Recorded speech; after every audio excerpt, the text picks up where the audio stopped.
By now I've moved just maybe 20 or 30 feet in this rock pile, trying to get to higher ground to get a better idea of what the heck all of this is. How was this done? Why was it done? All of these rocks, this was not like this prior to this giant flood.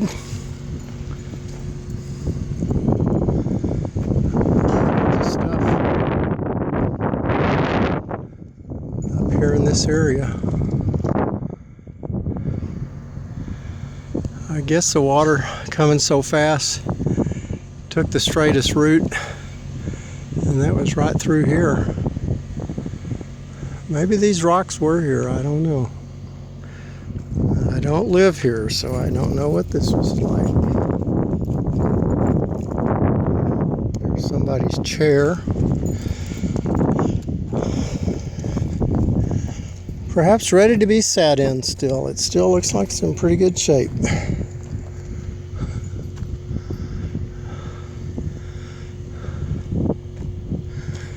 Here's wire ripped from a telephone pole that was used to hold it tight and straight.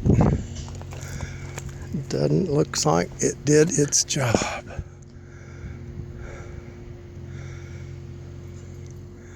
It's just crazy. This is like a minefield.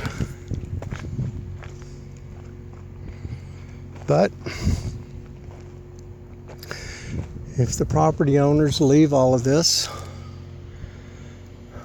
this will all decay and make fertile ground for things to grow in over the next 5 to 10 years.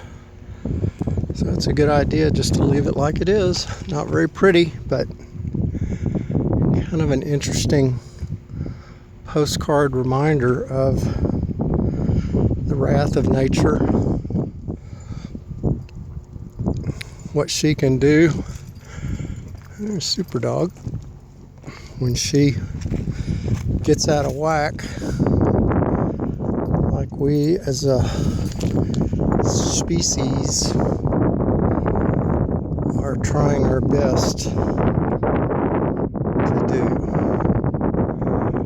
Just see how far we can push her until she won't take any more.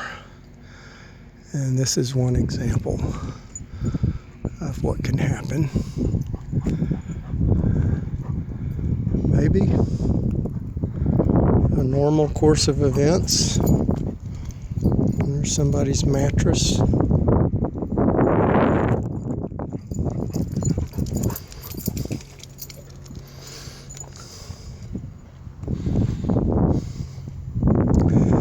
This is just solid cap rock right through here. It's amazing.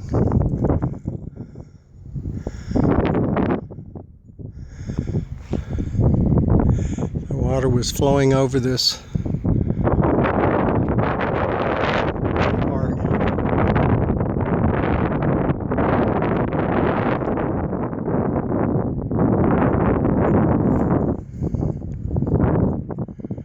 Big old telephone line right here.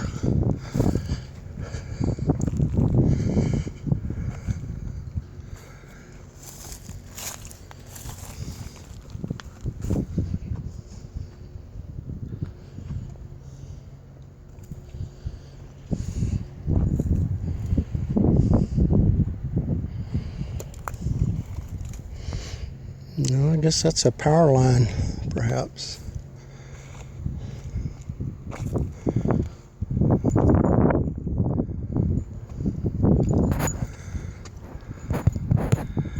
And on and on and on it goes as we walk up the river towards the Wimberley Bridge, which was severely damaged as the water ran over it and houses ran into it, having their roofs and second stories shorn from the rest of the house, which killed an entire family that were living in a very nice house built above the floodplain, just very near the bridge.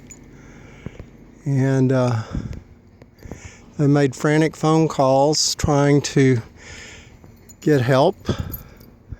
Help could not get to them at that point. And slowly the house was washed off of its piers. Some 10 or 12 feet up in the air, the house was. And as it was washed off those piers, it started to float. And once it got in the water, the house was bound to be going 35 miles an hour or more, eventually. And it ran into the Wimberley Bridge with its occupants inside the second story of that house. The story told is that the second story was shorn from the first floor. Occupants inside it, probably up in the attic or as high as they could get. A man, his wife, their 2 children, and a dog were suddenly in a hell that they had never imagined as they vacationed in Wimberley. The man was found downstream clinging to a tree. He could have been 2-3 miles downstream from where their house was, as the water would have carried him that far. The dog was found up in a tree, like some of these trees here. The dog was clinging, was washed into the tree. He didn't climb the tree, he was just washed into it and couldn't get down. So they, in searching for the family, found the dog, found the father, a young man in his 30s or 40s. I believe they finally found his wife, or what was left of her, and one of the children. To this day have not found the other child at all. You can imagine what it would be like to be in fast flowing water and all of a sudden finding yourself heading for this mess right here. How would that tear your body up as you hit these rocks and these trees full speed? A disaster. Horrible.